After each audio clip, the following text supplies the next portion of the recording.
All right, I am going to call this meeting to order and ask the city clerk to please call the roll. Councilmember Gatewood. Here. Councilmember Budge. Here. Vice Mayor Pulapati. Here. Councilmember Terry. He just said that he was here. And Mayor Sander. Here. All right, and Madam Clerk, if you'd read the meeting's video recording and playback schedule, please. Yes, the meeting of the Rancho Cordova City Council is recorded with closed captioning. The recording will be cablecast on Metro Cable Channel 14, the local government affairs channel on the Comcast and Direct TV UVerse cable systems. The recording will also be video streamed at metro14live.saccounty.gov. Today's meeting will replay on Thursday, October 10th at 9 a.m. and Sunday, October 13th at 6 p.m. on Metro Cable 14. Once posted, the recording of this meeting can be viewed on demand at youtube.com/Metro Cable 14.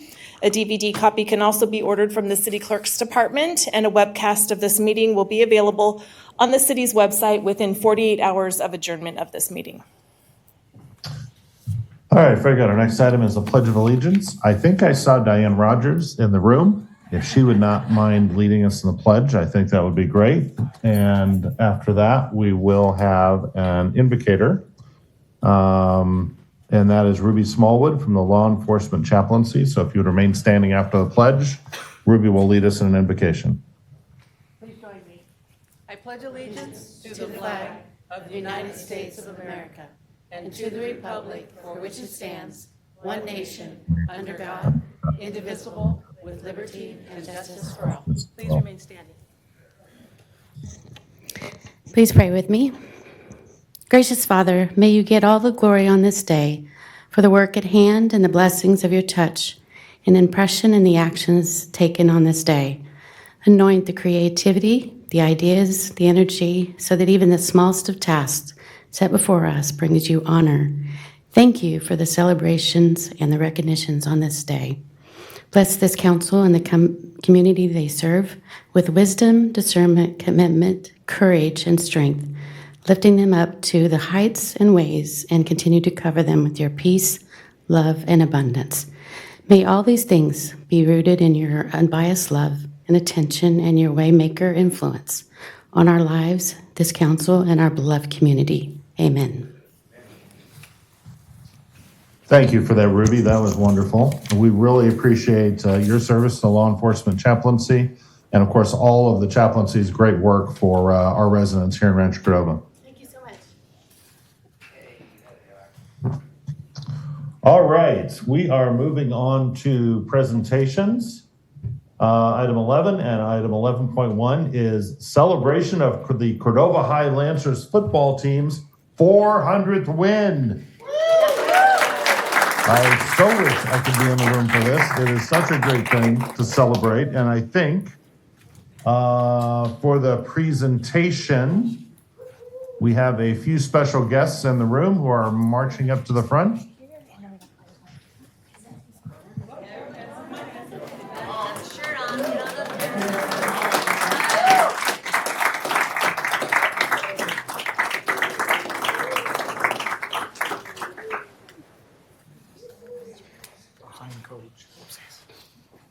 Wow, look at that. That is great.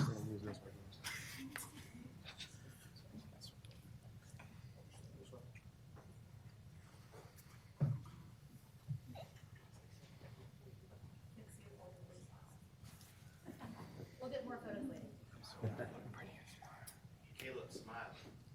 Good boy. Good boy. There's two people in the back hiding. Yeah, get the little guys up front. Okay. You're not behind the bag. That's messed up.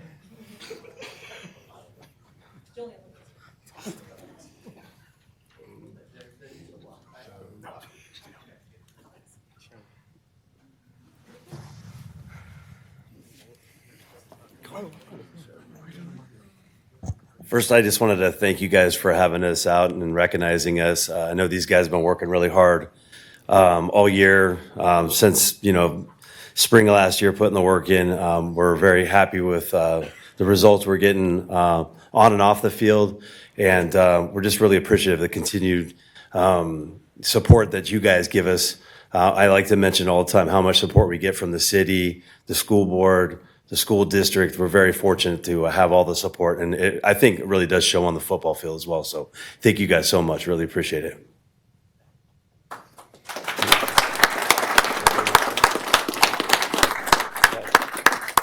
Well, team and coaches, we just want to congratulate you on 400 big wins at Cordova High School. That is an amazing accomplishment.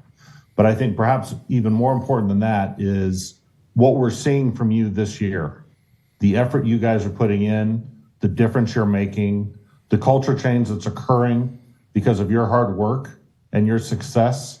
And that is so much in the long history of the Cordova Lancers and that high school. You are renewing something that has not been around for a while. And I just want to say on behalf of the community, we are really proud of you, happy for you, proud to be in support of you, and looking forward to all the great things you're going to continue to do, both for yourselves, your school, and for our community. So congratulations on 400. Now we need another 400, so go out there and do it. All right.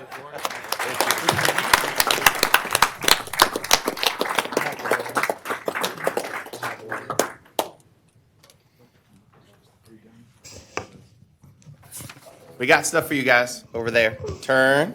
Yeah, those are all for you. Caleb. Come here. Go, Caleb.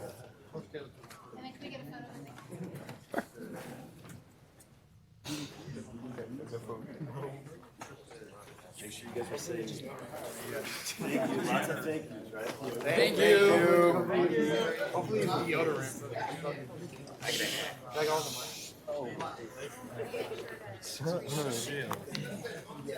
Julian, you're never allowed.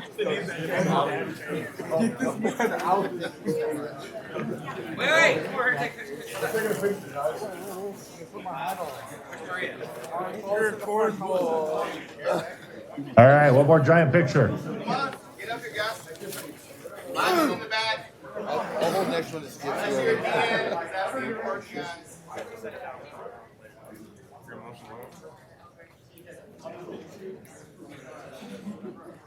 Come on, Superintendent. Come on, guys. Come on, board. Up and out. You get me there. You're in the front. Hey, school board members too, superintendents even. Yeah, spread out. We want to see. If we can't see you, you can't be in the newspaper. I know.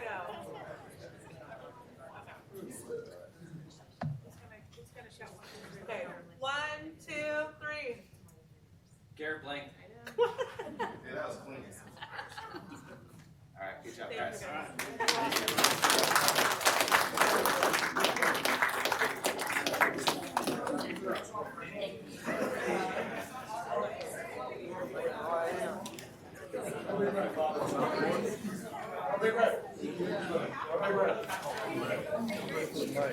Hey, David, while we have a break in the action here, can we switch 18.1 and 18.2 and 3? So move 18.1 to the last item, because I'm going to need to recuse myself.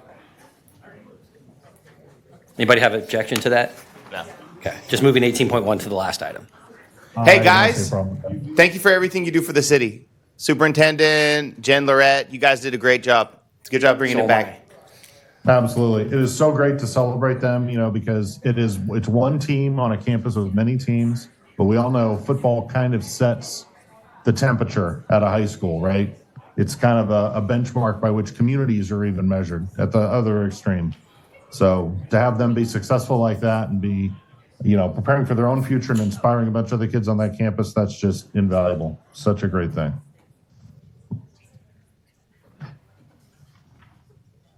All right, we are going to move on to our next presentation. Madam Clerk, you want to read that one?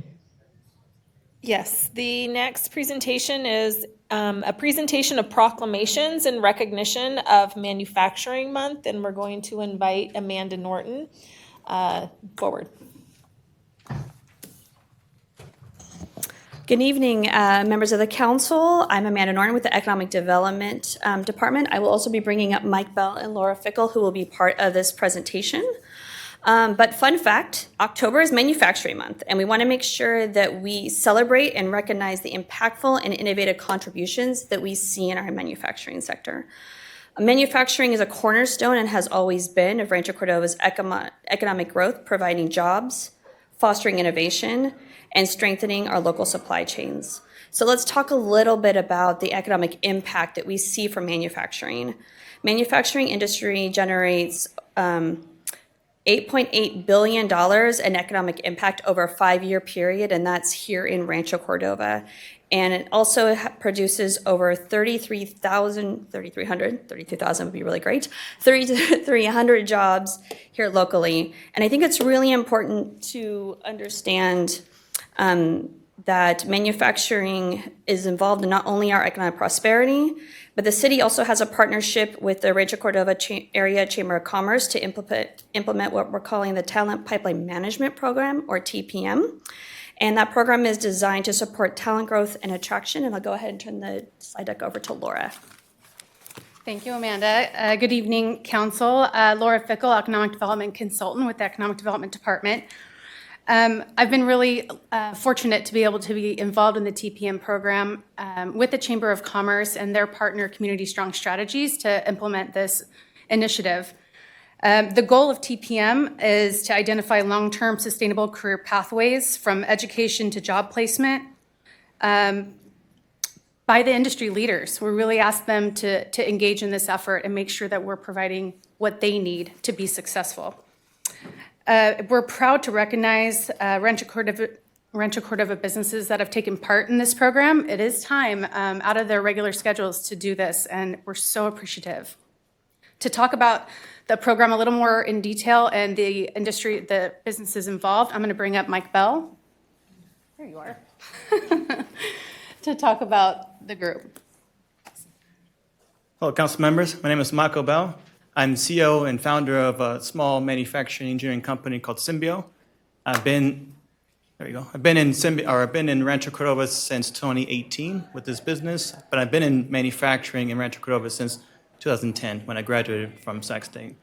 I'm here on behalf of several companies that you see on the screen there, but we've got companies here in person representing Springboard, Vantage, and Insight Manufacturing Services today. These are all executive leaders that take time out of their busy days to work together in this collaborative environment, because talent is one of the number one issues to resist growth for manufacturing today and in the near future. And the only way we're going to solve that is as a collective together. And I've been involved with manufacturing collectives since 2010, actually, with SME, Society of Manufacturing Ecosystems, then later Sacramento Valley Manufacturing Alliance, SVMA. In the TPM process, the first strategy and the best way to get started is with the collaborative. So SVMA was already in existence. We had eager executives that are willing to collaborate and work together. And so the TPM process has been an organic and natural fit, and I know I can speak on their behalf that we're looking forward to seeing short-term and long-term results and wins in collaboration with the Chamber and you as the city council people. Thank you. And thank you for your support with the TPM process and all the stuff we can get out of that afterwards. Thank you. And to follow up, when we think about manufacturing, there is this tendency to think about manufacturing in the smaller sense in terms of widgets and things that are developed that help make our lives better. But the thing to think about as well is it's a very broad and wide category. And we also have some manufacturers that some of you may have heard of, and they're part of our Barrel District. Manufacturing in Rancho Cordova is diverse and extends beyond these. And some of these are also vital industries such as food and beverage manufacturing, which we're seeing not only here in Rancho Cordova, but broadly in the 6-county region. So established in 2018, the Rancho Cordova Barrel District is home to a unique group of craft manufacturers producing beer, wine, mead, hard kombucha, and spirits. As part of this collective, we have received a couple of awards. Part of it has to do with the trademarking of the Barrel District that now belongs to the city of Rancho Cordova. And this year, we just won an International Economic Development Council Award for a multi-year collaboration for our partnership with the Barrel District members. We feel very honored that they have chosen to call us home. As part of those members, many of them are here this evening. Some of them unfortunately weren't able to make it, but it's important to realize that all these manufacturers are small family-run manufacturing.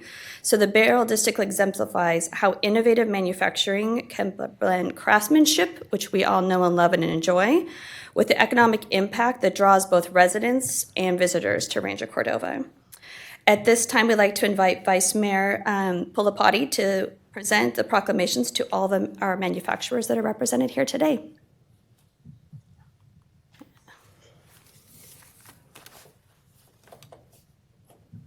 Come on up. All right, Siri. Come on up. We're doing a photo op. Somebody who knows something about manufacturing TPM presentation, first. so that's good. First, all right. TPM first, and then our It's on? Should have been more clear about that. Is it still on, Amanda? It's on. Okay. These are Proclamations? Where do you want to sign? We'll hand out one or all of them? All of them to TPM first, and then we'll do Barrel District. Okay. Oh, but you'll just read one. Okay. Well, Amanda, I'd like to say there were 3,384 jobs. You missed the 84. So, on behalf of the city of Rancho Cordova, I'd like to thank not only the TPM participants and Barrel District members, but all manufacturing businesses in Rancho Cordova for your dedication to the community and your role in making Rancho Cordova a thriving place for business and innovation. And with this, on behalf of the mayor, I set my hand and cause the seal of the city of Rancho Cordova to give you this proclamation to the first Talent Pipeline Management Cohort in recognition of Manufacturing Month. Yeah.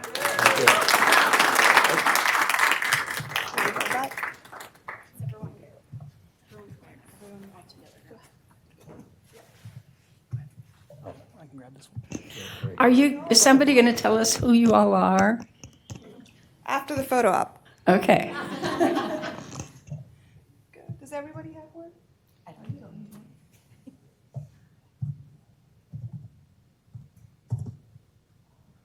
And if you just look at this camera, this one's good. Beautiful. Thank you. The mic's all yours. Please. I'd like to address the council here. Thank you for inviting us. My name is Glenn Shrigley. I'm the president of Springboard Manufacturing. We've been in the Rancho area now for a little over 30 years, 22 years as Springboard, but we do manufacturing of plastic injection molded parts. So we employ a lot of people. We have apprenticeship programs. I've known Mike Bell through the SPI and Sac Valley, the SVMA. So that's where I like to get involved in the I'd say the training of the apprentices. So thank you. This is a real pleasure. Thank you so much. All right.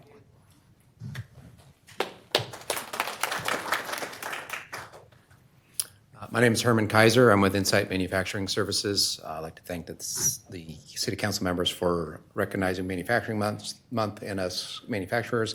I have a facility on Sunrise Park Drive. We do contract manufacturing, primarily medical devices, radiation therapy machines for cancer therapy, as well as other defense applications. We focused on training and developing our workforce for many years. I've been a member of SVMA now for several years as well, and been a board member. Been a part of standing up the Charles A. Jones Center continuing education program for advanced manufacturing. Working with some of the local high schools to provide tours to the high school students to educate them and enlighten them about the opportunities within manufacturing. So again, thank you very much for recognizing us, and we look forward to working with you.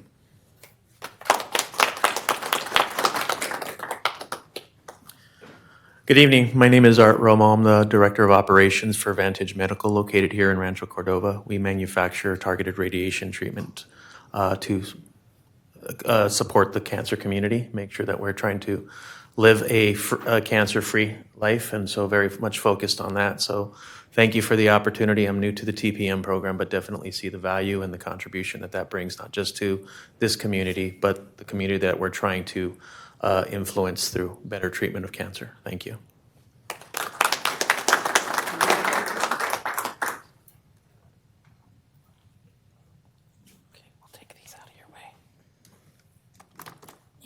And we'll have the Barrel District members.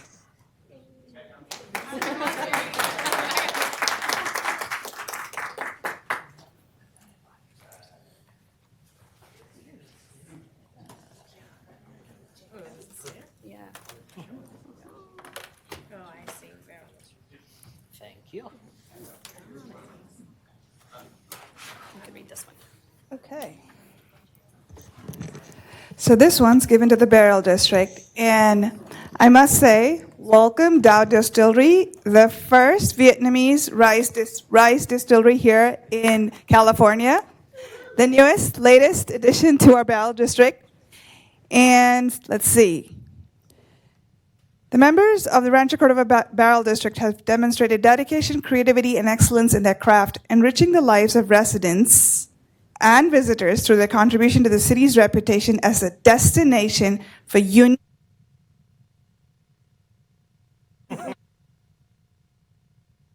and locally produced goods. So again, on behalf of the mayor, I set my hand and cause the seal of the city of Rancho Cordova to give this proclamation to the Barrel District in recognition for Manufacturing Month. Thank you, everyone, and congratulations.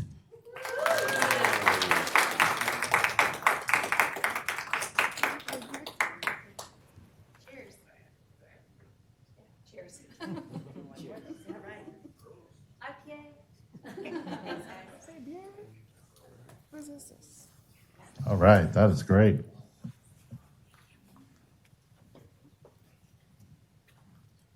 Thank you to all the manufacturers and to you Barrel District members. That was really nice to have you all there.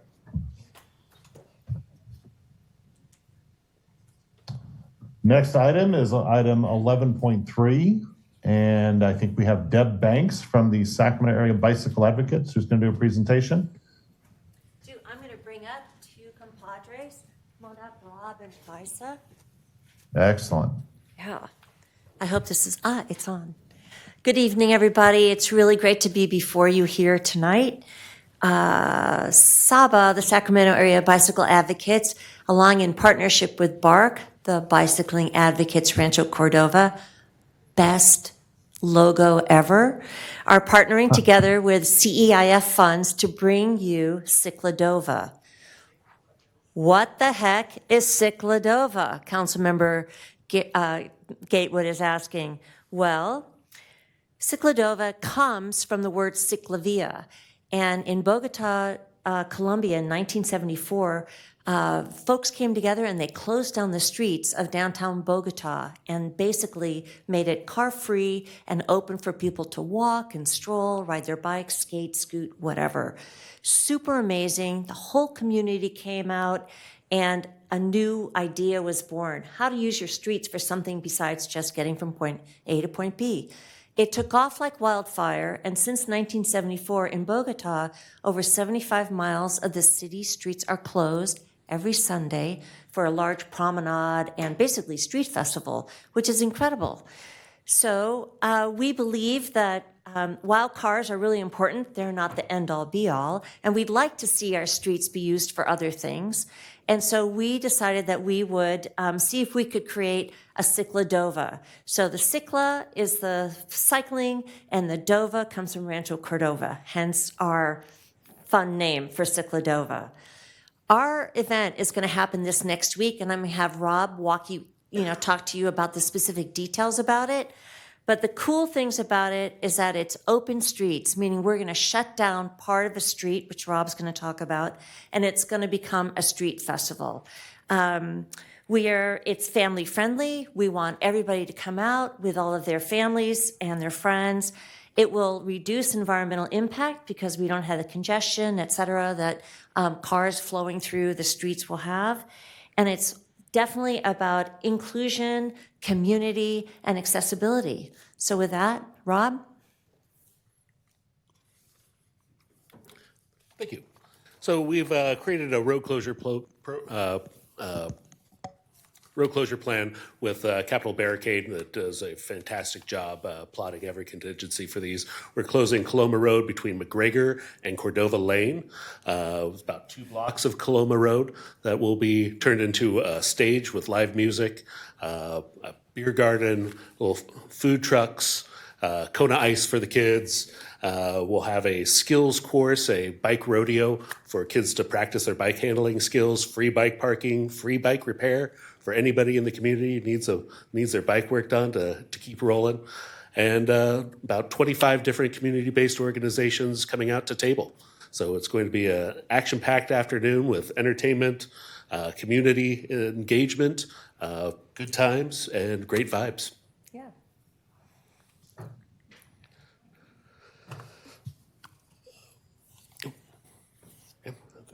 Yeah, it pretty much states itself. Faiza, you want to say a few words? Just to keep it super simplified, party in the streets, Rancho Cordova, what more could you ask for? Community, community, community. Get there any way you can, bike, walk, park on a side street, walk over. Buses will be operating, you can take the bus down, just find your way over to Coloma Road between Cordova Lane and McGregor. Last thing, I've been running around, we're getting signatures for permits and things like that. And Albert Strickler, who's here in the audience, I saw Albert in the back. I was talking to him briefly about what we were doing, and he was really excited. He has been to ciclavias in other parts of the world, and as soon as we started talking about it, just like big smiles. Now, I don't know Albert all that well, but I know that he works really hard and he's, pretty on it. So to have a conversation where all of a sudden we're smiling and laughing and talking about how great these things are, that tells you how great this event is. And if you don't trust us, ask Albert. He's the man. We hope to see you this weekend. Thank you so much. Thank you. October the 12th from 11 to 3, Coloma Road between McGregor and Cordova Lane. Thank you for bringing that to us. That is a really interesting idea. And I just want to tell everybody who's in the room, having run lots of events in the past, the first one is always interesting and creates all sorts of challenges and opportunities that you can see. The second one improves it. And by the third one, you're probably hitting on full power. So don't expect this will be the perfect event. It shouldn't be. But if we keep it up, we could have a really, really cool long-term opportunity here. So thank you for bringing that to us. All right, at this point, we are ready for item number 12, public comment. Members of the public wishing to address the council for any matter not on the agenda may do so at this time by completing and submitting a speaker card to the city clerk. For items on the agenda, speakers will be called up by the mayor at the point on the agenda when the item will be heard. Speakers are encouraged to keep comments to 3 minutes or less and to state their name and community of residence. Under provisions of the California Government Code, the City Council is prohibited from discussing or taking immediate action on any item not on the agenda unless it can be demonstrated to be of an emergency nature or the need to take immediate action arose after the posting of our City Council agenda. So, Madam Clerk, do we have public comment? Yes, we will start with Jason Williams. Jason, if you'll come forward. Following Jason will be Lori Powell, Helen Wellen-Bashaw, and James Garcia. Jason, you'll have up to 3 minutes to speak. If you're unfamiliar, there is a timer located there on the podium. Yes. And go ahead when you're ready. Thank you very much. Nice to see everybody here on the council.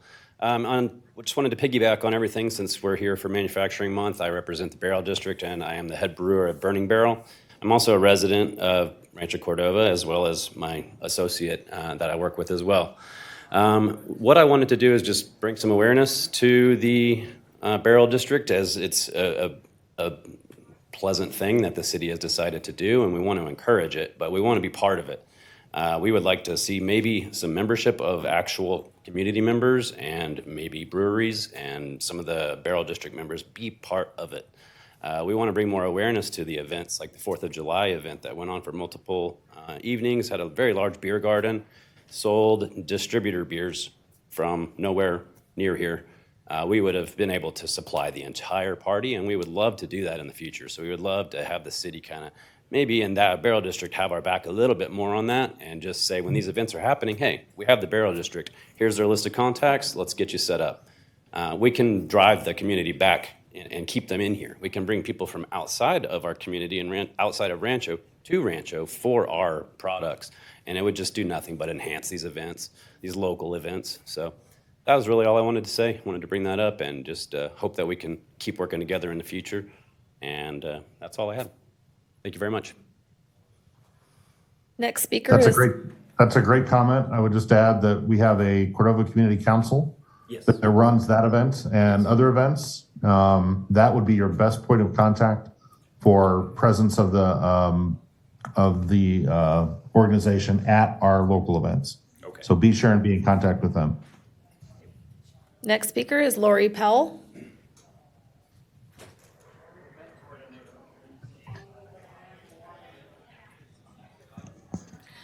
Good evening, Rancho Cordova City Council. My name is Lori Powell, and I'm a longtime resident of Rancho Cordova and also the principal at Riverview STEM Academy.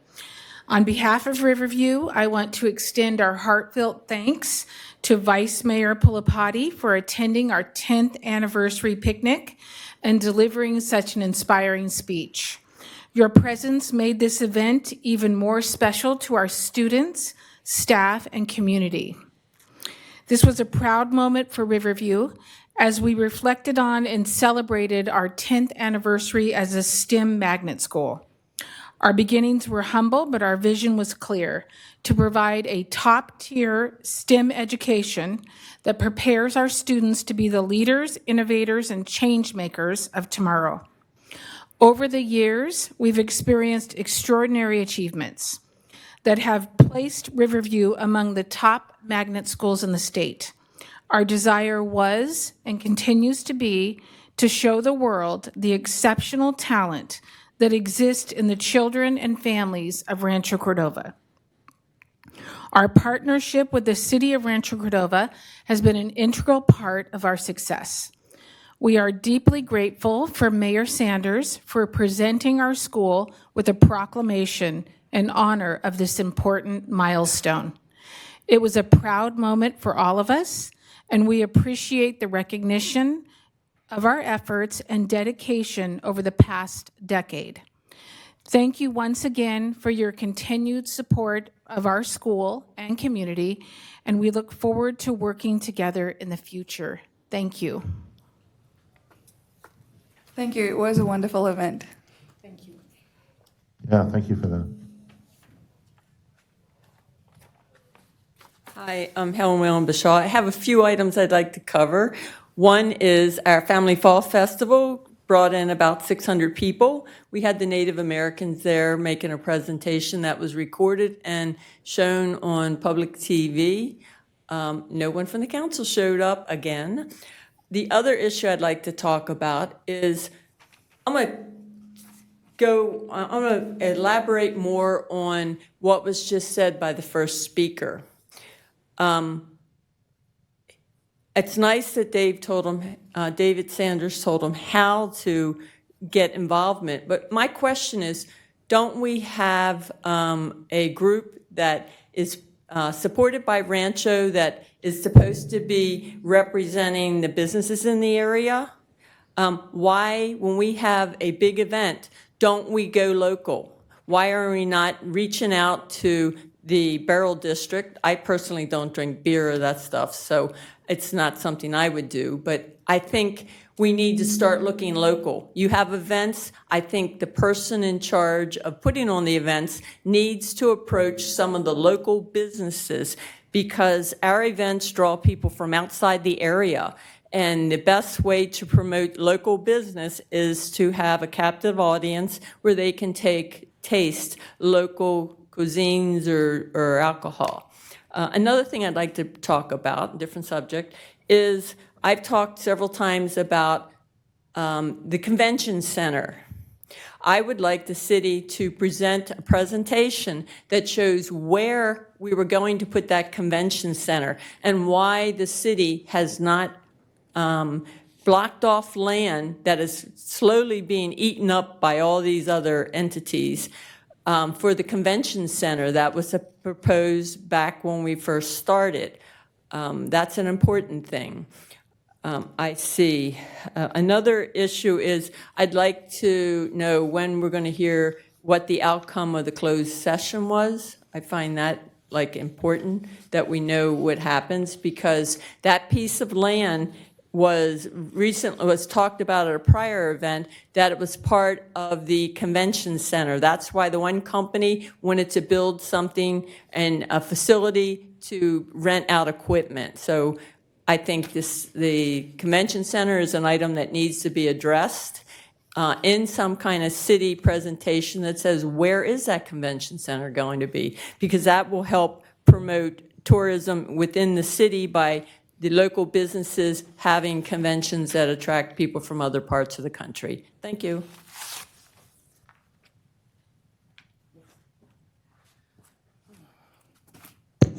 Good evening, James Garcia, resident of Stone Creek. I just have a couple things. Mine definitely was, I was curious about the closed session as well, because normally there is a report out that just says, no further action, but we didn't hear that at the start of this, so just kind of curious on that.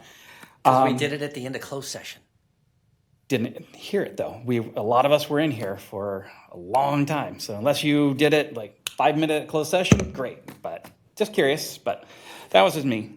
Then the other is with the passing of AB 98, I'm just really happy to finally hear that, that the city has a new ordinance that's going to have to deal with regulations on warehouses. Even though it doesn't have the teeth that it originally should have had with some of the distances, truck traffic regulations and everything else, it's just good to finally see that, because it was only going to be Southern California originally, and it finally became a full statewide ordinance law that's going to be happening. So just happy to finally see something happen with warehouse restrictions, because we've been fighting them for a long time. So that's another one.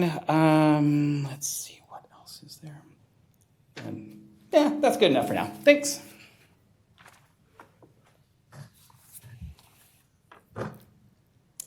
The additional public comment that we received was emailed to the city clerk's office. It's been distributed to the city council, placed on the city's website, and is located in a binder in the back of the council chambers. Those two individuals are Christine Flattery and Abharami Duraswamy. All right, very good. We're going to move on to council reports, and Minister Gatewood, you will be up first. All right, so I'll start it. I went to Good Neighbor Day in Lincoln Village, and I dominated the pancake race with my man Micah. We made those, and the chief, knocked them out of the park. We did give away our winnings to the people that came in second, but we let them know they can't beat us. So next year, challenge is made. Good luck beating us in the pancake contest. You know what I'm saying, Chief? We're gonna get Mike in shape. It's gonna be on fire. We also, Library Authority, we are a little light on money. Not to be concerned, we just took the jobs that were gonna be, that were temporary jobs and left them temporary. We were gonna make them permanent, but there has been a drop in cash flow. There's a bond that's going out for Sacramento, which I am actually going to personally donate to help out, because we don't want to lose libraries. But if that doesn't pass, then we're going to have to start cutting times. Okay, but point out that that's just the city of Sacramento. Correct, just the city of Sacramento. But city of Sacramento is like a giant chunk of our money. We're such a small piece when it is, and we need them.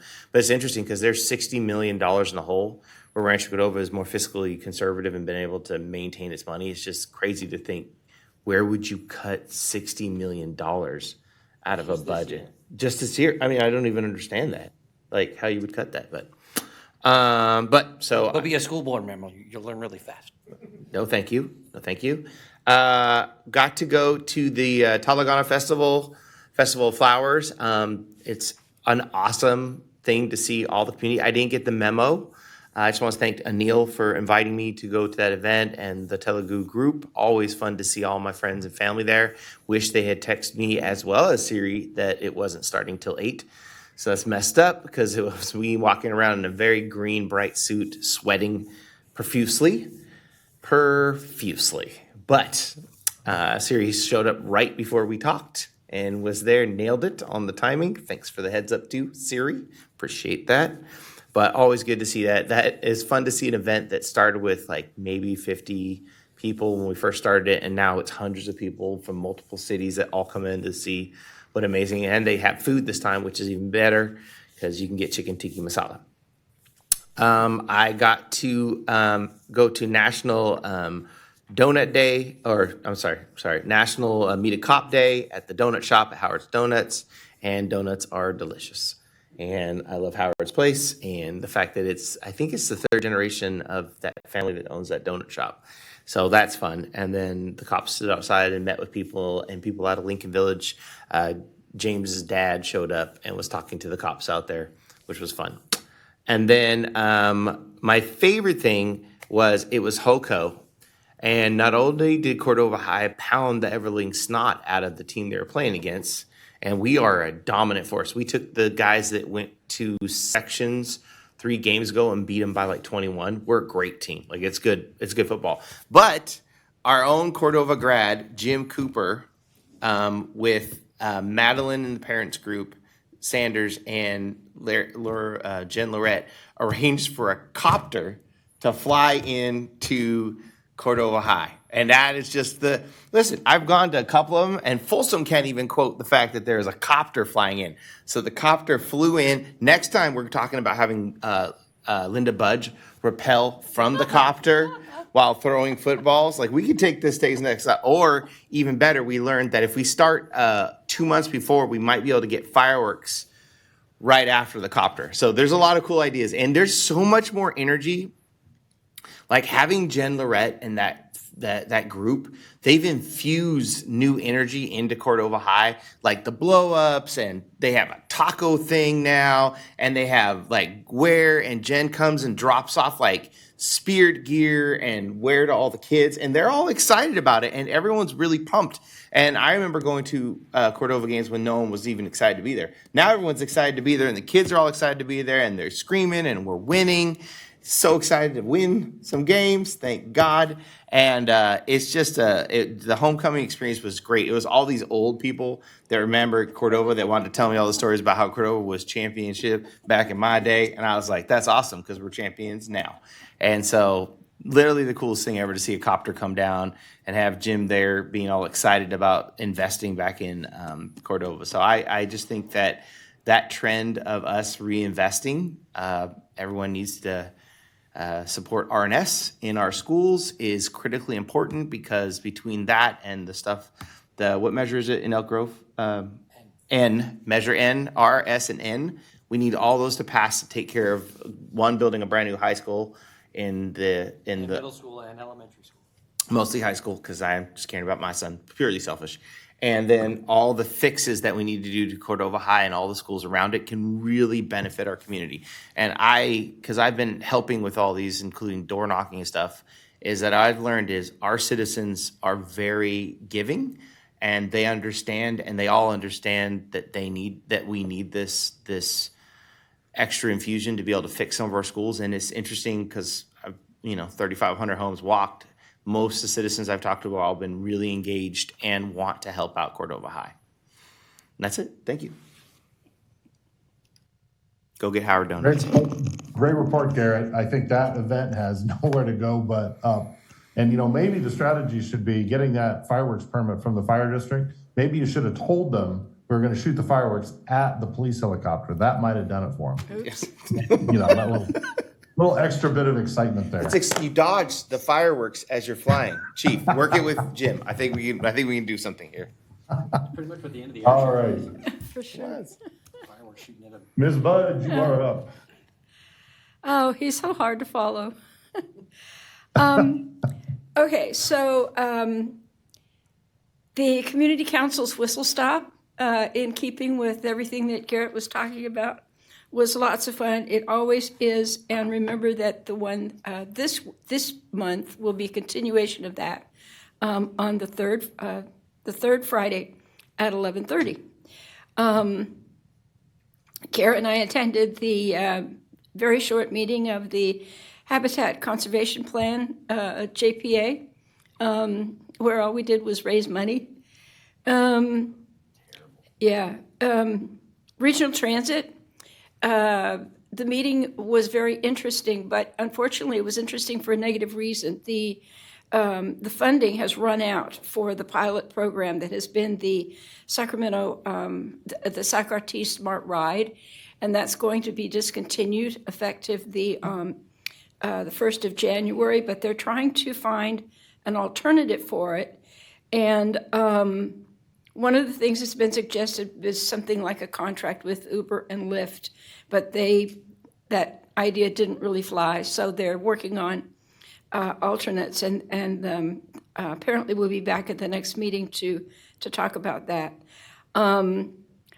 Because both of our SACOG member and the alternate were out of town, I attended the SACOG meeting last Thursday with Albert Stucker and Edgar Medina, and we lobbied for the two projects that SACOG has put onto their secondary list. One of them being the widening of Sunrise from Douglas down to Jackson Highway. The other one being the interchange and the Rancho Cordova Parkway, both of which are critical to moving all of the business that we've been talking about tonight and all of our residents around town.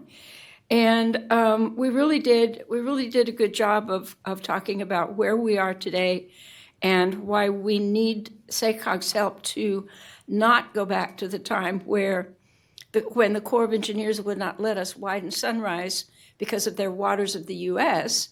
And unfortunately, even with a meeting of over a dozen congressional members in Northern California, it still took 2 traffic fatalities before the Corps of Engineers would give up and allow us to widen Sunrise when we were constructing the Anatolias and Sunridge and all that area. So everybody here is continuing to push for that. And I have high hopes that it will be successful for logical reasons, if nothing else. I was really pleased to attend the celebration of life for Isla Collin, former supervisor. It was held at the historic church downtown Sacramento across from the convention center. And it was absolutely wonderful to see all of these people from the county, from the Tree Foundation, from the League of Women Voters, all these people who've been a part of Isla's life for so long. And she's been a part of ours. And it was truly a celebration, just a really great event. So on that note, I would suggest that we close tonight in memory of Bill Camp, the late Bill Camp. Has been a labor leader in this area for as long as most people have been alive at this point. Frankly, he's been a huge figure in leading the labor movement here in the Sacramento region. And I would suggest that we adjourn tonight in his memory. That's it, David. All right, Mr. Terry. Thanks for mentioning Bill. I was actually going to do that myself, so thank you. And did you get my text? The Isla Collin Preserve that's right across from Mather. So it's not a park, but just on the other side of Douglas, south of Douglas and Zinfandel is that. I'll be fairly brief. I'm spending a lot of time working on Measure N, so that's where most of my free time's been these days, so thanks for the plug on that, Garrett. I did attend the Metro Chamber study mission last week to St. Louis, along with 2 of our staffers that probably in the other room. And it was really interesting that the time that I got to spend there, I did have some day job interruptions to some of the stuff, but it was really fascinating to look at. At one point, they said that they had the highest number of PhDs in life science and plant science anywhere in the country, and that they had really invested. The number of universities that they had there was really impressive. But they actually had we toured a similar project the original project that I'm trying to remember the name of it, but it's the master developer that's going to do Aggie Square, and we visited the St. Louis version of that, and they talked about some of the mistakes that they made in St. Louis and how they're not making those same mistakes in Davis or with Aggie Square.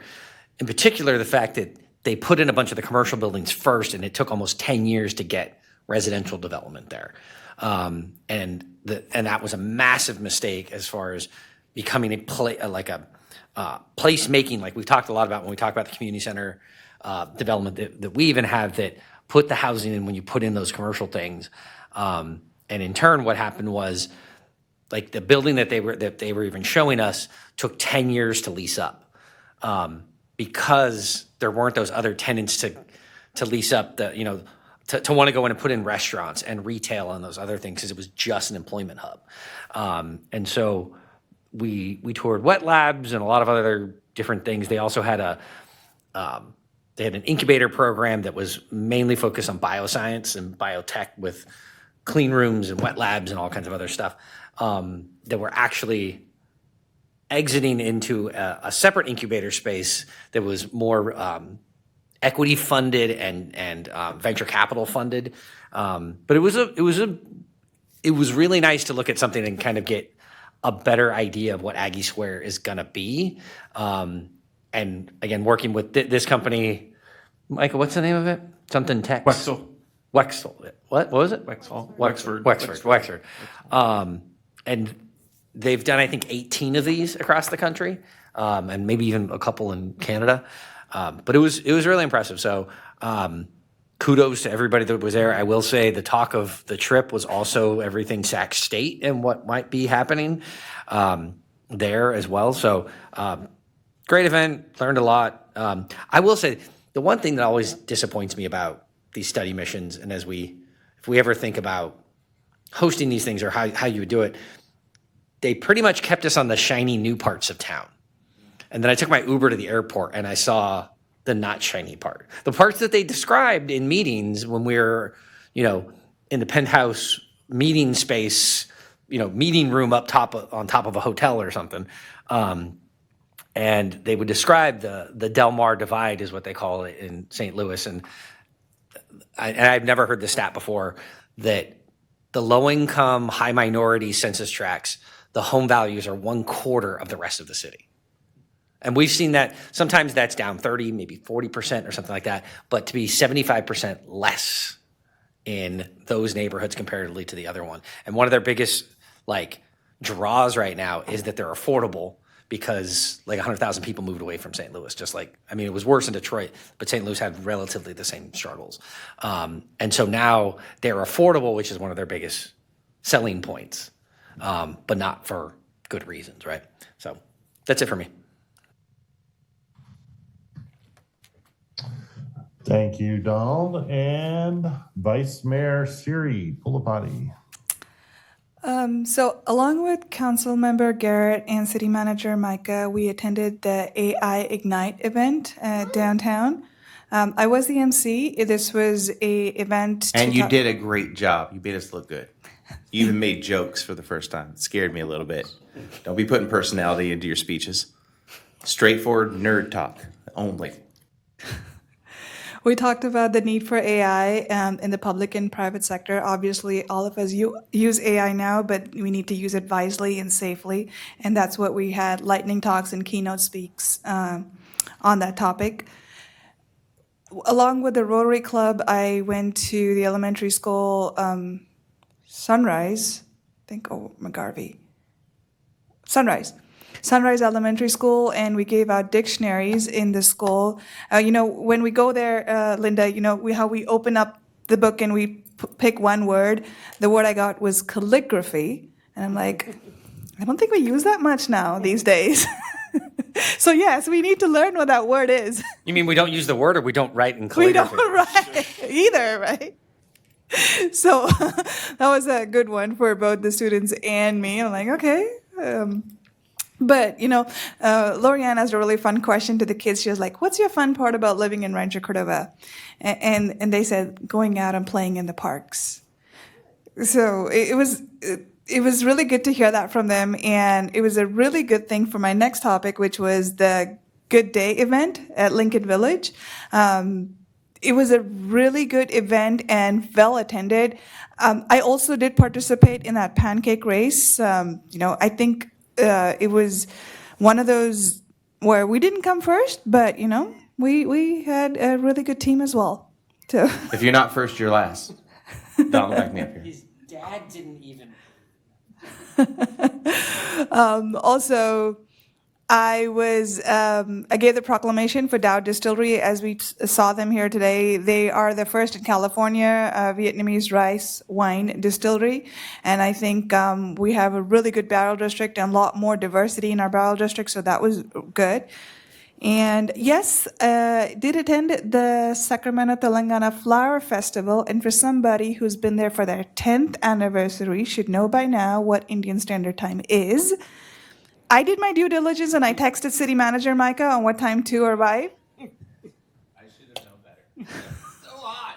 He hasn't been on the council for 10 Listen, so hot. Well, like I said, I told City Manager what time to arrive, and he's. Thanks, Micah. You too. Heads up on it. And I'll close with a fun fact. The copter, I think, so this is what a fun fact I learned today. It's helico and ter. So helico is something with wings. So the break is at helico.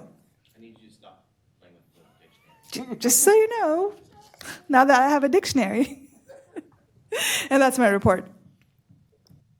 All right. Thank you, Siri.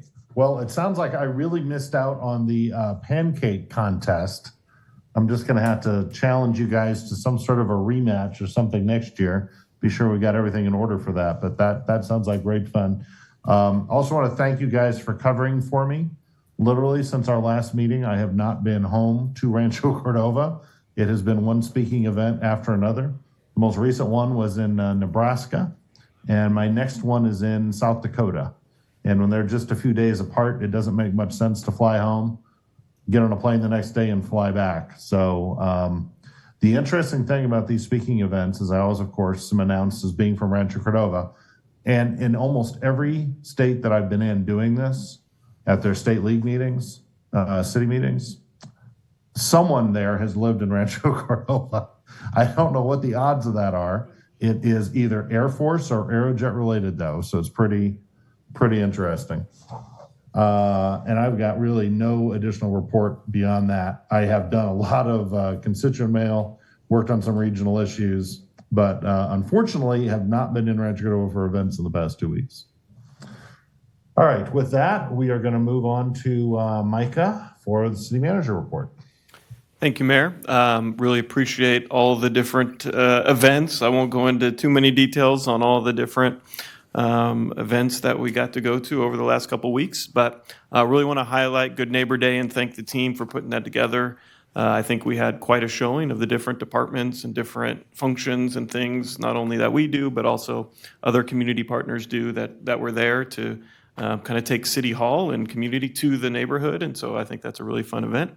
And I look forward to the future challenges of pancake relays and all the other different things. And then really want to just kind of highlight an event coming up, which is the General Plan and Active Transportation Workshop. That's happening on October 15th for the community. So this is really highlighting and remembering all the good work that's coming on the general plan and our transportation workshop that Councilmember Budge is holding up the flyer for, which is great. That went out to the community. So that's really where a lot of the good work starts to happen and getting the community feedback. And then just last one, to just highlight one of our team members, Jessica Crone. Recently received the President's Award for the Municipal Information Systems Association of California, MESAC. And so she received the President's Award in the last couple weeks at their annual conference. So really just want to highlight and appreciate Jessica Crone and all her good work that she does for our city team. So that's it for me. Thank you for defining that acronym. I might have to look it up before the meeting a little bit. All right, very good. If there's nothing else under reports, we're going to move on to item number 15, consent calendar items. Consent calendar items consist of matters deemed routine and non-controversial by staff. Unless a member of the council wishes to pull an item for individual consideration, all items will be approved by one motion. And we're talking about items 15.1 through 15.9. Are there any items council wishes to pull from the consent calendar? Nope. Do we have any public comment on it? Is there any public comment related to the consent calendar? Yes, we have public comment for 15.3. So I'll move the balance of the calendar except for 15.3. I will second that motion. Roll call, please. Councilmember Terry? Aye. Councilmember Gatewood? Yep. Councilmember Budge? Yes. Vice Mayor Pulapati? Yes. Mayor Sander? Aye. Okay, public comment on item 15.3. James Garcia, if you would like to come forward.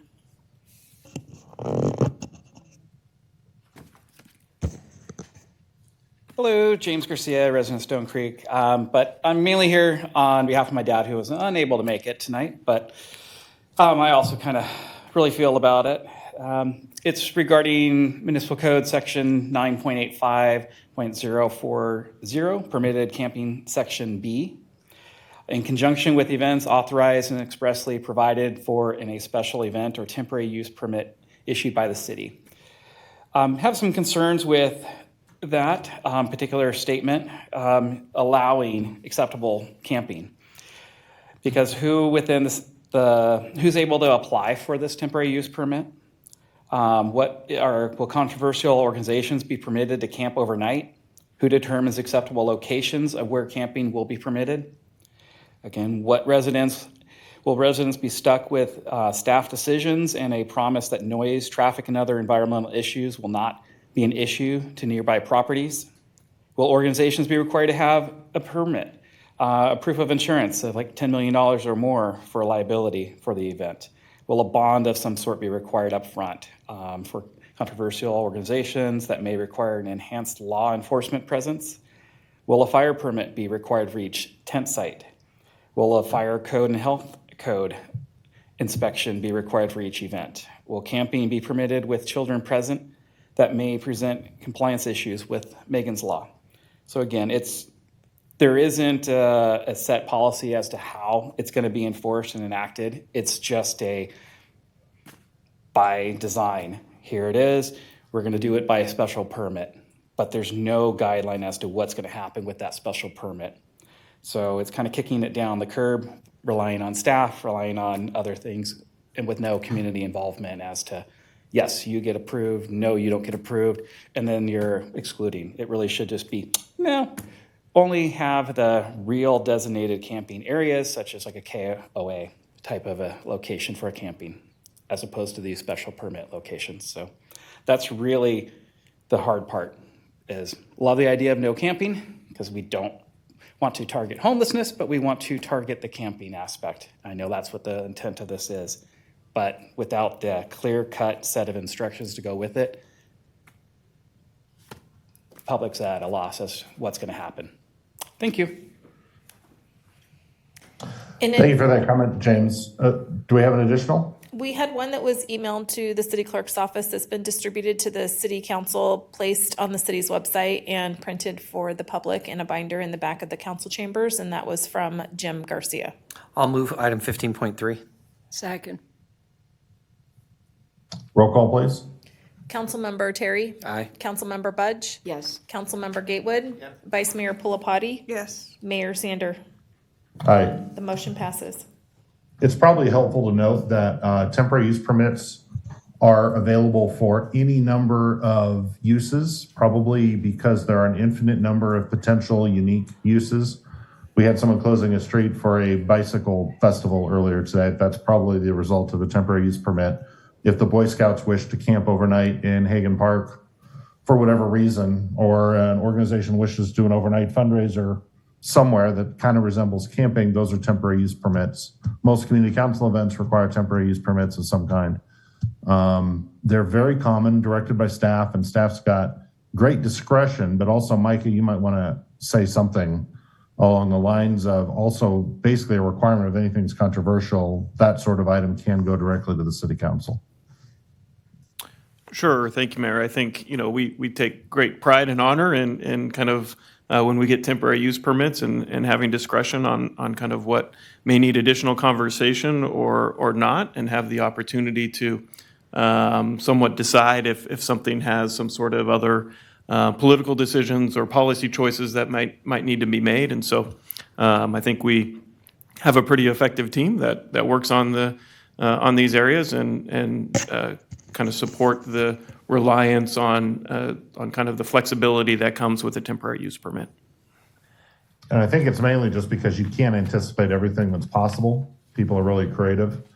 Lots of different potential events happening, and so we have to have a catch-all category, and that one is it. Correct. And Mr. Mayor, if I may add 1 or 2 points. Sure. The temporary use permits also do require compliance with the zoning and the applicable zone, so that would include and cover things like noise standards and other potential nuisance standards along the lines of some of the issues that Mr. Garcia just raised. All right, very good. We're moving on to item number 16, consent public hearing items. We have one item, item 16.1. Consent public hearing items consist of matters deemed routine and non-controversial by staff. Unless a member of the council wishes to pull an item for individual consideration, all items will be approved by one motion. I'm opening the public hearing. Madam Clerk, do we have any public comment? There's no public comment item. Okay, I am closing the public hearing. Is there any council discussion, or I'm open for a motion? Move approval of item 16.1. Second. Motion made and seconded. Roll call, please. Did you open the public hearing? I did. And did? Okay. Sorry, I missed it. Councilmember Budge. Yes. Councilmember Terry. Aye. Councilmember Gatewood. Yep. Vice Mayor Pulapati. Yes. Mayor Sander. Aye. All right, unanimous vote. We are moving on to item 17, public hearing items, of which there are none. And then under item 18, without objection, I think we're going to take 18.2 because that requires a vote before we take 18.1. Is there any objection to that change in order? Nope, it's fine. All right, let's take up 18.2. Thank you, Mayor Sander, Vice Mayor Pulapati, and City Council members. David Kwong with the City Manager's Office.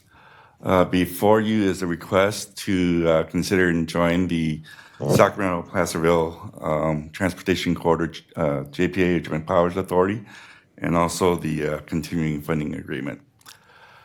Just to give you a little bit of information here, the corridor was established back in 1996, and there were 4 original jurisdictions, as you can see there: Sacramento County Regional Transit, Folsom and El Dorado County, and basically the length of the corridor is a 53-mile track, basically from 65th Street in Sacramento to Missouri Flat in Placerville.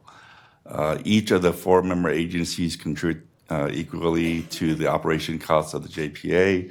That's currently $27,500, although there's an indication from their staff that it may go up to $40,000 by the beginning of the next fiscal year. This would be, the actions would need also for the JPA to amend the Reciprocal Use and Funding Agreement, also known as the RUFA, which governs the current JPA's powers, and is currently structured to preserve home rule by each member agency over its allocated portion. These are the additional stretches of the corridor, basically pertaining to the specific entity. This was obviously before Rancho Cordova was a jurisdiction, so the Rancho Cordova segment is, or easement is dedicated to RT. What's required as part of this continuing funding agreement is a facilitated trans-jurisdictional regional use of the right-of-way. So that's the benefit of looking at, from the JPA standpoint, of looking at the right-of-way for the entire stretch. And then also the JPA also has facilitated regional uses of the right-of-way by providing a forum for staff to meet and discuss projects, but again, for a single point of contact from that forum standpoint. Tracks were acquired before Rancho Cordova became a city, as I mentioned. Currently, the JPA board appoints a member at large, which historically has been City of Rancho Cordova. Currently, Mayor Sander is that appointee. The corridor runs through the city, but that section, as I mentioned, is allocated to RT. And by joining JPA board, you could also secure your seat and voice on the corridor, as the JPA is also embarking on a master plan effort. So before you, again, is the recommendation action to join the JPA. Is currently $27,500 annually, anticipated to go up to $40,000 by the end of the fiscal year, beginning of next fiscal year. And Vicki Sanders, the executive director, is here tonight, also with Deanne Gillick, their counsel. I'm open. That concludes my presentation. I'm open to any questions you might have. So David and I both sit on this thing for a variety of interesting reasons, as David mentioned. I'm actually the official representative from Regional Transit, but I'm also David's alternate from Rancho Cordova. And Pat Hume, previously Donna Tolley, is the official representative from Sacramento County, but he's also my alternate from Regional Transit. So we're all wearing about 3 hats over there. Didn't I explain that right, ladies? I think I got that right. So, and then the only other thing that I would say is that there is some theory that if we have 5 members all paying the $27,000 plus annual fee, we may avoid needing to increase the dues for the next year. So that's one of those stay tuned kinds of things. It's pretty obvious that there's not a lot that's going to happen on our section. I guess maybe at some point, if the excursion rail people get very ambitious, they might consider wanting to run an excursion rail down here, but obviously that's problematic because of light rail. So, but it really just gives us an official voice on this body. David, any other comments? No, I think that's a good summary. Do we have public comment on this? We do not have public comment for item 18.2. I would only point out, too, that becoming a full-fledged member, there were plans for activities just on the city's edge using rail that this body would have had the ability to weigh in on, that probably was more going to affect county residents by bringing things into the city right on the edge of the city. So I think there's a handful of reasons that we would want to do this. So I'm totally in favor of it. Yeah, I think we always want to voice, if we can, in these regional bodies. Ensure that we have a voice in some of those things. Yeah.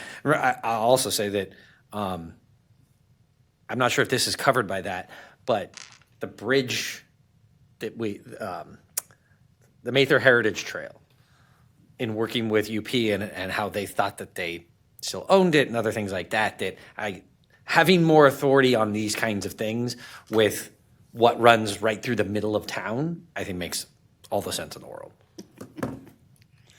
So if there's no further discussion, I will move that we There's do. no motion. Pardon? Go ahead for a Go ahead. Go ahead with the You're motion. ready. Go ahead, you were done. Okay. I'll move that we do adopt the resolution to approve our becoming an official member of the SBTC JPA. Second. You were Any so further fast. discussion? Was Roll that- call, please. Was that Terry? Yes, it was. you. It was Garrett. No, it wasn't. You're slow. Terry. and They're old. fighting. Councilmember Budge. Yes. Councilmember Terry. I am still the youngest on this council. Yes. Councilmember Gatewood. Not looking, Garrett. Yes. Vice Mayor Pulapati. Yes. Mayor Sander. Aye. Motion passes. I'm sorry. Very come in good. here. Thank you, JPA staff, for showing up. We appreciate it. Save you a little time tonight. Sorry you had to stay the whole time. All right, we're going to go back to item 18.1, which is an update from Atlas Disposal on implementation of residential solid waste collection. And with that, I will be staying consistent and recusing myself from this subject matter. Have a nice evening. Thank you, Mr. Terry.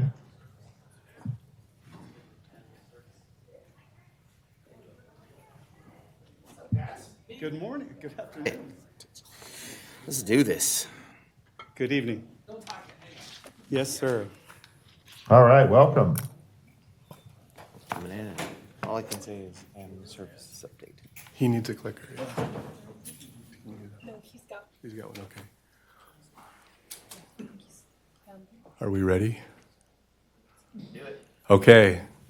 Thank you, Mayor Sander, members of the council. I'm Steve Harriman with the Public Works Department. By way of a quick review, on March 4th of this year, the council approved the selection of Atlas Disposal for our new residential solid waste collection and street sweeping contract that is scheduled to begin on January 1st of 2025.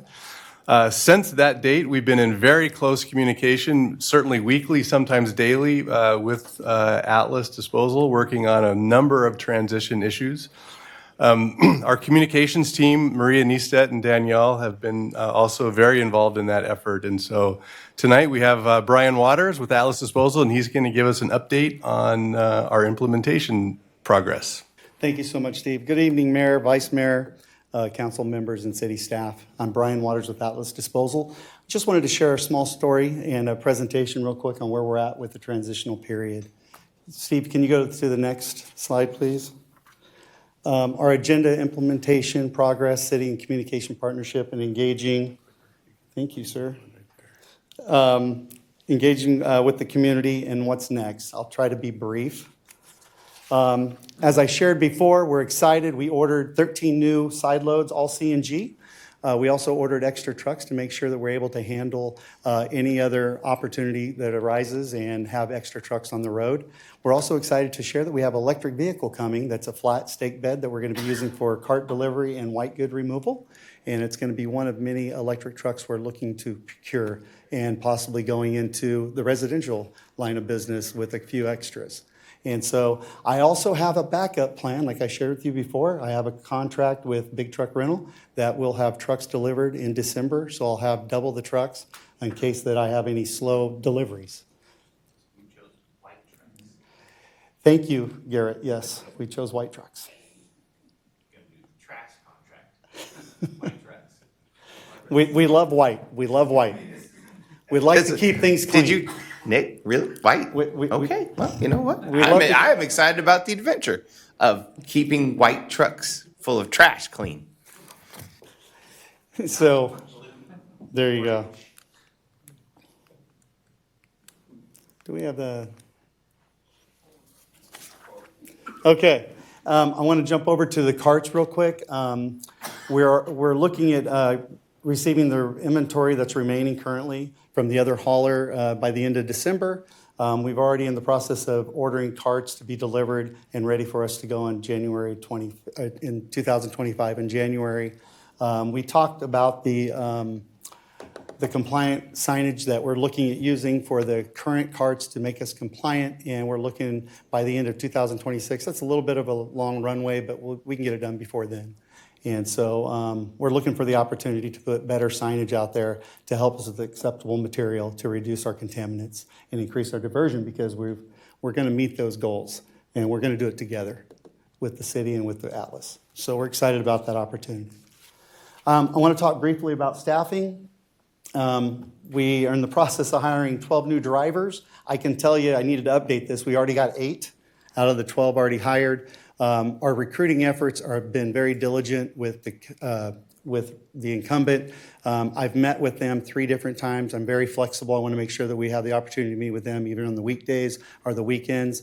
And we'll be meeting with them one more time. We've received about 4 applicants so far out of the 12 that currently service. And so we're looking forward to adding them. I would love to have every driver they currently have on the routes to make it very simple and very clean on a transition. And all we can do is be available and to make the offer to them. But for right now, I will tell you we're ready to go with the current drivers we have. Moving on over to other staffing, I'm excited to announce we added 6 new customer service reps. I'd like to have them stand tonight. We have over half of them live in the city of Rancho Cordova. And so we're very excited to have them here tonight. Thank you guys for attending. Thank you so much. And we're also expanding our dispatch sustainability department. And we also added Ty Boyle, who was actually helping to supervise the current routes with the incumbent. And so we're excited to have him on the team already. Ty is right here. Moving on over to customer data and billing. We established a new customer account for each residence. We are going to be reviewing updated additions in November and December from Republic to make sure that we're up to date with everything. So we're very excited about that and keep on top of it. Automatic bill payment is ready for the residents to be signed up for now. Later this month, the Rancho Cordova residents will be receiving their new account information as well as instructions to set up the auto pay. I'll talk about that briefly. But we've already produced a letter with an access code and account number. This was co-produced with Atlas and the communication team to make sure it's seamless and make sure that we're doing it the right way. I can honestly say, working with Maria and her team and Steve, they know the residents, and we lean on them heavily when we want to do a communication, so it's been a great partnership. Any questions on that? Okay, city collaboration. What I can tell you is we started, as Steve opened up, we've been meeting weekly, daily, and then we go to bi-weekly.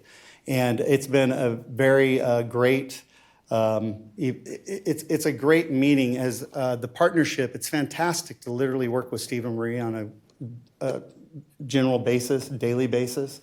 They really understand what the council wants, and that we're very careful on how we present certain things, and they do a great job of giving us insight and overview on how to come with a great message, and we'll continue to use them on a daily basis in this transition period. We've met with the operation and maintenance team and community engagement division multiple times. Collaboration of the city co-developed the communication strategy plan for communication and public affair department. We continue to work on our communication goals, key messages, and communication launch times. We are well within what the strategy is, and we're excited about that, and we're very thankful to partner up with the team on that. Going over to the community, what's that? There we go, community partnerships. In addition to working with the city, we believe in the partnering up with communities also, and we wanted to highlight a few that we have already connected with. Soil-Born Farms, Sean Harrison, we're working with him to create a composting workshop, and just to keep that going with the current training and composting workshops that they've been doing in the past. We see value in that. And then we're also partnering up with Carrie Johnson for the food locker. We're excited to announce that some of the collection events, we're going for 2 for the year. One would be in June for School Out, and the other's in November for the holiday protein drive. We think it's very valuable to reach out to the community and be a part of that. So we're looking forward to working with Carrie on that. Some of the community partnerships, we continue. We'll be working with Explorer Rancho Cordova to enhance the welcome bags, bringing in the kitchen compost containers, along with the annual service guide. We're going to be partnering up with them to make sure that every new customer has those on the delivery the first time that they receive those things. Onward with the community partnership. Let's see, Atlas is a magic maker.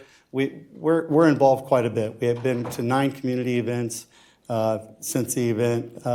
We present sponsorships and elected official receptions, have been there and presenting sponsors for Rancho Cordova Luncheon in 2015. We're also part of the chamber, very active. We're proud to be a double diamond sponsor. We participate in not only just multiple events, but some to mention here is Business Expo Fair, job fairs, State of the City. And the tournament, I didn't want to say, but we actually took 3rd place. So we are involved with that. So Sure you did. I watched you golf. Remember that? Easy, Garrett. So, yeah, we appreciate that. 1, 2, just a little. Didn't say you had to use the club. So the transition announcement, we worked very diligently with Maria and Steve on this. And this is the one that went out. It's one of 3 that we're communicating out. So the residents have already received this back in June 11th. And there is a QR code. That QR code is very unique because as soon as you hit the QR code, it takes you to the new landing page that welcomes Atlas. So it makes it very nice and clean, and that we're able to communicate through that already. And so we're excited about that. Engaged in the community, I have several slides. I just wanted to talk briefly about that. We've been part of the Rancho Food Locker Tournament, Kids Day in the Park, iFest, Spring Service Day, title sponsor there, Juneteenth, Movies in the Park, 4th of July, Capitol Air Show, National Light Out, and Concert in the Parks. So a lot of events that we go to on a regular basis. We are having fun. Our name is out there. We're getting some great questions, and we're able to fill those questions out there in those events. So we do find a lot of great value there. Upcoming events that we're looking at is Good Neighbor Days. I think I heard about that one earlier. State of the City, Cordova Community Council Luncheon, and Community Christmas Tree Lighting. We're looking forward to those events and being a part of those. We're very excited about the next slide. Atlas Disposal app. We currently have a very active app. It's a very, very clean, very user-friendly. Residents can set up auto pay in this app. There's another tool that's so fun to use is What Goes Where. Access educational resources for now. You know, in January, the residents can look up their schedule in this app. They can also go on and look at notifications. Yeah, they can look at their schedule. Okay, but the other, there you go, there you go. Well, I think a great value is on the scheduling bulky pickups, it's less than 1 minute to be able to schedule a bulk pickup. So it'd be great. So we're excited to have that app and to be able to utilize the tool. Yes, ma'am? What's the app? The app, it's Atlas Disposal. It's an app on an iPhone or a... No. Do you have the app on that? I do have the app. No, on that slide. Atlas Disposal. Oh, that's the app. That is the app. It's right now in the Apple Store. Yes. There you go. That's what I apologize, Vice Mayor. So we're good. All right. We are definitely excited about that. Upcoming communications, mailers and postcards to the residentials this month will be set up with the instruction of the QR code as I spoke about and download from the Atlas Disposal app. We'll be using every channel to educate residents about the transition. And, you know, I mentioned there newsletter, social media, grapevine, website, advertising, emails, and app notification with direct mail. 2025 guide will also be mailed out to residents in December.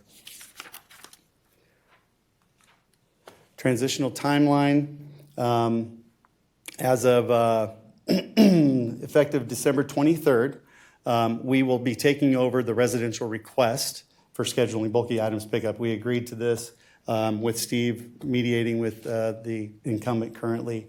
And then effective in January 2nd, we will take on beginning services on a delay schedule because of the holiday and following the new year.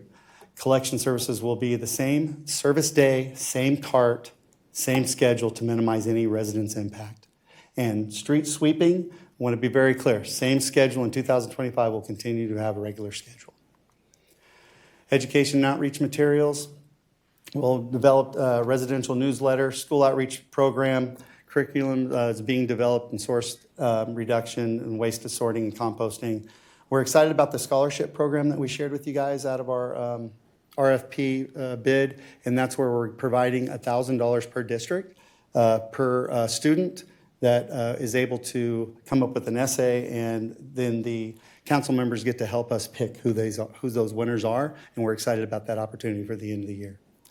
And so there's much, much more coming. I want to make it very clear that we are ready, we are ready, we are ready. We're excited, and we're ready. Transition progress is going smoothly. I think it's because of the collaboration between Steve and Maria and their teams. I think that's why it's so smooth. I've worked with many cities. I can tell you this is one of the easiest ones to work with. Just a phone call away, and it's amazing the wisdom and direction that comes from your teams, and we're very happy to be a part of that. Atlas's team is actively communicating, engaging in the community, as I shared. Currently, we're excited to also announce that we're currently in escrow for a new property for Rancho Cordova for housing our trucks and for a drop-off station. It's right down the street on White Rock and Sunrise Park. So we're excited about that. And so that's here to come very soon.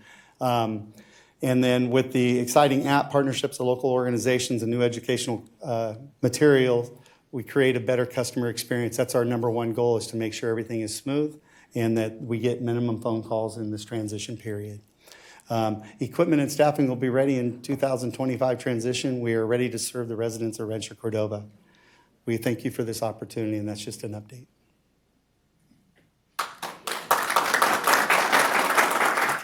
Any questions?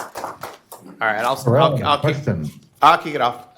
First off, great job. Sounds like you guys are coming along nicely. You are Rancho Cordova's homegrown garbage company, so it's good to see you guys stepping up, getting all Rancho employees only, and just making sure that's required.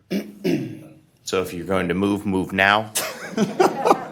Number two, I would like a ground and pound. So what that means is not just mailers or direct mail, but someone that goes and puts something on someone's door.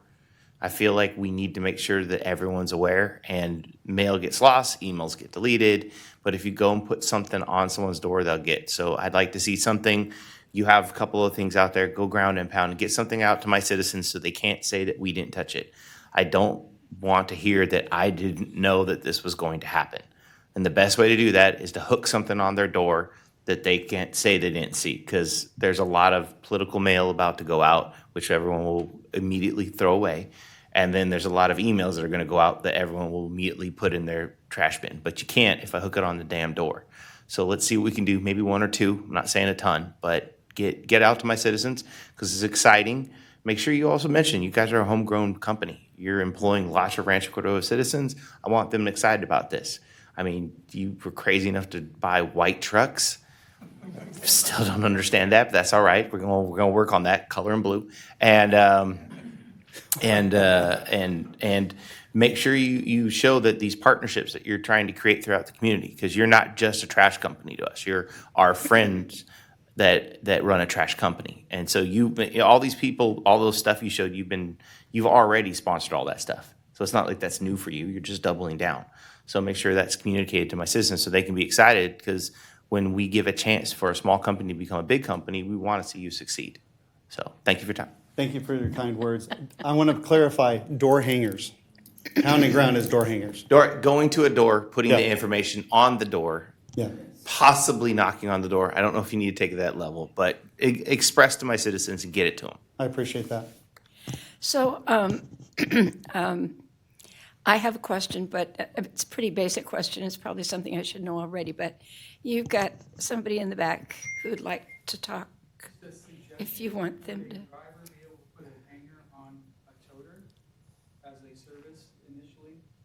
They're talking before that, before we get it. Yeah, no, we understand the comment, but yeah, Garrett's idea was to do it before this service starts. That's what I'm saying. Yeah. It needs to be done pre. Yeah. We can't do it Once post. it's there, But- we can also do something post. But Okay. yeah, I'm with you on pre. but yeah, you It's do. it's a great way to reduce weight. I mean, we're all doing a lot of walking. Yeah. I love it. I love it. Very good. Exercise. Love it. But yeah, by all means, wait until after the 15th of November or the 1st of December or something, because things are showing up on the door right now. All sorts of things showing up on the doorstep right now. You're welcome. And Steve, this may be a question for you. I should know, but tell me how much of either our recycling efforts or our organic waste efforts apply to our apartment residents? Just to clarify the question, do you mean sort of what proportion of the waste comes from? No.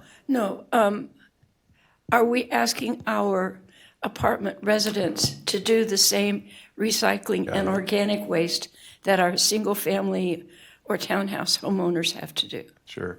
Yeah, state law requires that to happen. And so, of course, the multifamily complexes are not part of this franchise. They're part of the commercial. Okay. But the commercial haulers are doing outreach and education. We are monitoring those properties. We actually just got a grant from the state where we're going to be doing more outreach to multifamily properties specifically. So yes, they are required to do so. And Okay, so they would be, theoretically, they would be providing a little organic bucket? that's one of the things that we'd like to do with the grant money that we have. They do have containers on site at the multifamily properties, and if you inspect them, they're not heavily used at the moment, but I think with better education and a bucket, it will improve. Yeah, well, and I mean, it's a problem we all have simply because I can look up and down our alley and see how few people put out green waste cans on a weekly basis simply because we have these little midget yards and a lot of people have, lawn companies that come and take the lawn clippings away. And yeah, there's times, and I don't, but yeah, there may be times when there's almost nothing except organic waste in the green can, but, that's my job.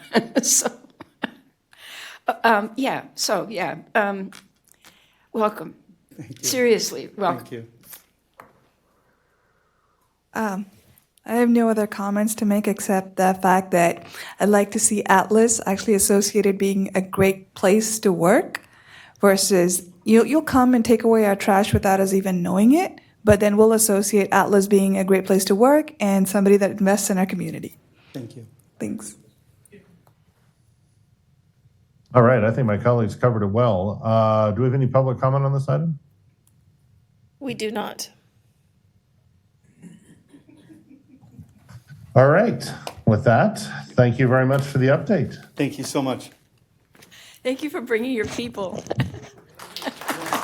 Yeah, welcome. That's awesome.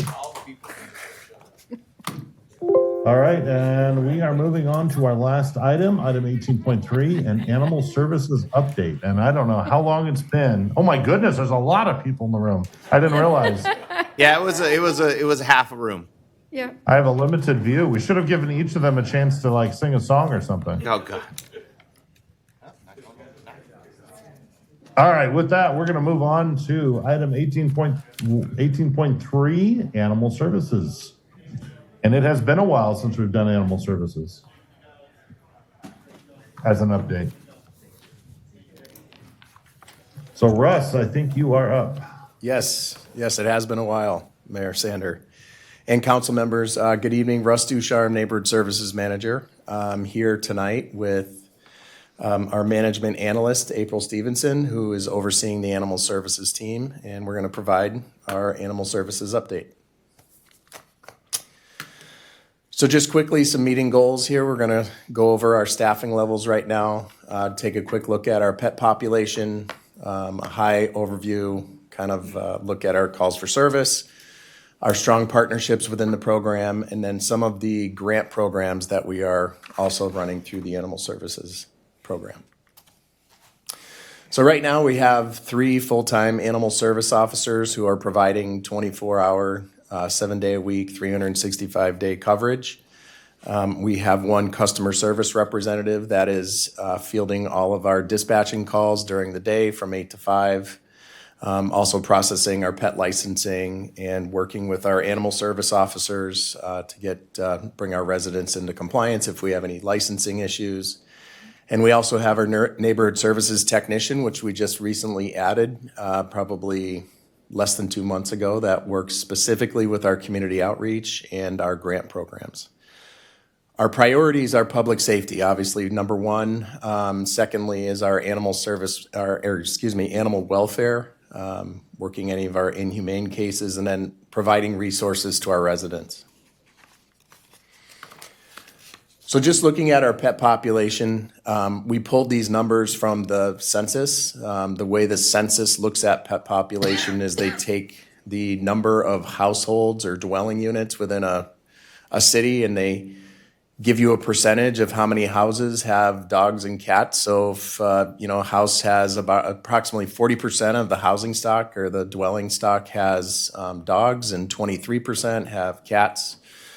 We can see just in general, the city has been growing and our housing population has grown, which directly correlates to our animal population growing as well.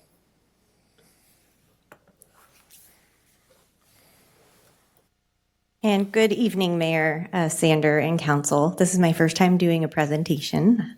My name is April Stevenson, and as Russ said, I do oversee the Animal Services Division, and I'm very excited to be able to give you possibly one of the first updates. So I wanted to go over our call intake summary. So these are actual phone calls. So Russ touched on, we do provide 24-hour services, 365 days a year, with our 3 officers. And we did take in a total of 5,289 calls this past fiscal year. And about 33% of those were through our emergency hours time period. So not every call that comes into us is a call that we need to create a case for. Some of them are people who have found a stray animal, they need to bring it to the shelter, they lost their pet, maybe they want to adopt a pet, they're making a complaint or just getting information on some of our programs. But out of the calls that did come in, 27% of them had turned into cases, and that was 1,404 new cases. Now, all of the stats that we'll be going over in the next upcoming slides are going to be based off of activity sequences. So that's how many touch points we had for each of these cases. So out of the 1,400 or so cases, we had 4,355 case sequences. So I'm hoping at the end of this update that you will not think Animal Services is just a dog catcher. Through the 1900s, that's kind of what animal service officers were called. And you'll notice that we're doing a lot more for our community nowadays, and people are actually reaching out to us for assistance. So speaking of dog catchers, though, we had 907 stray animal calls or activities that we had responded to. And I must stress that our animal service officers are hired based on their love for helping the public and their passion for animals, but very much so for their critical thinking skills. All of our calls must be evaluated for priority. So if you're looking at these rates here, this pie chart here, you'll see that the number one call that we would be responding to may be a roaming animal, but that's not going to be our priority. The priority will be the aggressive animal that we would respond to first to make sure that the public is safe. And then secondly, we would step in for animal health and safety, and we would go to the injured or sick animals, trapped, confined, and sometimes the roaming animals are not ones that we can even respond to within time. Sometimes they get collected by their person, and that's exactly what we want to see happen, but they may not all be touched on. So that's just a little bit different than our investigations. So this past fiscal year, we did 1,937 activities under our investigations.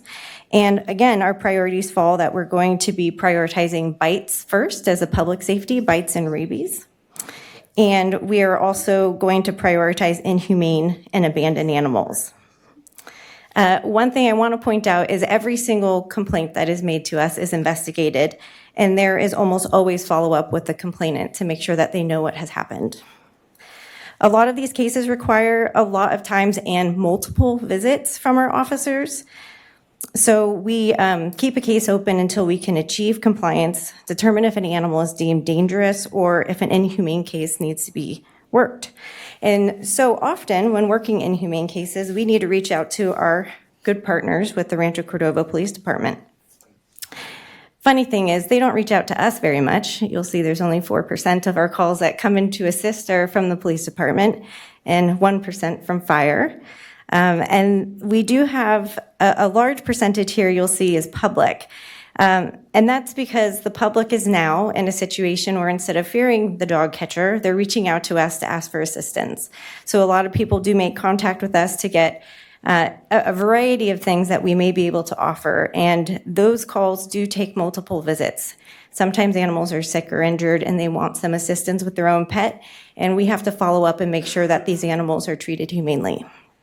And then, of course, that last 13%, it may be CPS or APS, maybe some pet stores or vet clinics that will reach out to us and ask for assistance. And of course, we do have to pick up some deceased animals, so that is a big responsibility for an animal service officers to keep the roads clean. And then wildlife animals, we enjoy those calls very much so. Definitely very rewarding to be able to help some of the wildlife. Most of the wildlife calls that come into us, people are looking for removal of a skunk or something like that, and that is not a service we provide. So all of the wildlife calls that we've responded to are going to be more so a rescue situation where they're stuck in a fireplace or perhaps they're in a drain. A lot of mother ducks walk across drains, surprisingly, and so you'll find a whole bunch of ducklings down in a drain that need to be pulled out. And then, of course, people call us because they need to relinquish their pet. And then there's protective custody calls as well. And that means someone went to the hospital, or perhaps there's a house fire, or someone's been arrested, and we will take the animals and take care of them temporarily. So I touched a little bit on some of our partners. The ones on the left side are ones that we have contracts with. So Sacramento SPCA is kind of our biggest partnership, of course. We utilize, I don't have to go through all the details on here, but there's a lot of professional contracts that we need to utilize to do what we do. And then on the right side, you guys are very familiar with Whisker Warriors. We absolutely adore them and work hand in hand with them to help reduce the amount of intact animals in our community, and we offer free spay and neuter through them. Of course, the Rancho Cordova Police Department, we couldn't do our job without. And then you could see on the top right image, that little kitten, that is probation. And so Sacramento County Probation has a partnership with Rancho Cordova, and they are in the Neighborhood Services Division. And we often have them assist us when we go out on calls as well.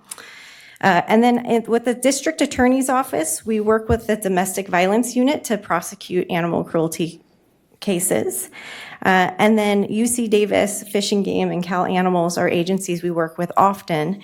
But the big one, like I said, is Sacramento SPCA. So you could see how many impounded animals we had collected this past fiscal year, so 1,378. The majority of those are stray animals.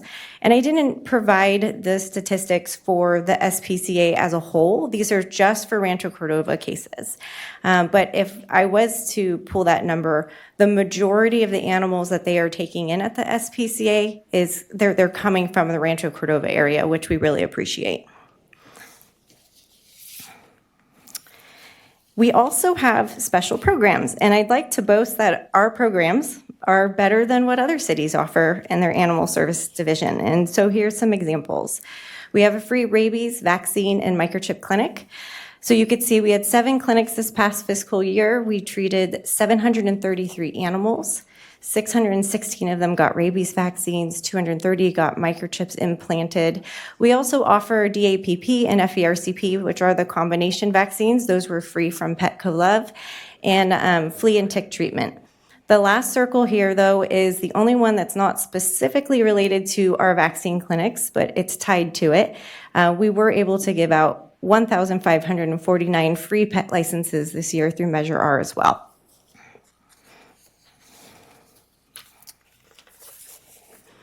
And lastly, one of our newest initiatives is the Animal Services Assistance Program. I call it ASAP. And we've received several grants over the last couple years. And it's totaled $323,000. And I know that's not as impressive as some of the public work grants and things that we see come across the slides here. But 100% of this goes directly to helping the pet owners. So if somebody needs food, they need help with medical, we're able to assist them to keep the animal in their home. And we have assisted 116 animals with medical expenses, fencing supplies, or behavior guidance. Some of the other things that we've purchased with the money here is a temporary holding facility, so we can hold on to up to 2 large dogs down at our office. And then we also were able to obtain a 2-year term temporary staff member who will be working full-time to oversee these programs. So I do find that it's wonderful to work with Rancho Cordova in a situation where we can pull money from other departments, or excuse me, from other agencies and be able to use it in our department to help our public without using tax dollars. And we are hoping to work with the food locker in the very near future. We had done a pilot program where we went out and tried to learn what the residents needed, and what we discovered was more than anything, they just needed pet food. So we will be working with them starting this upcoming year and tabling an event once a week at the food locker to help our residents with that. And that is all. Do you guys have any questions for me?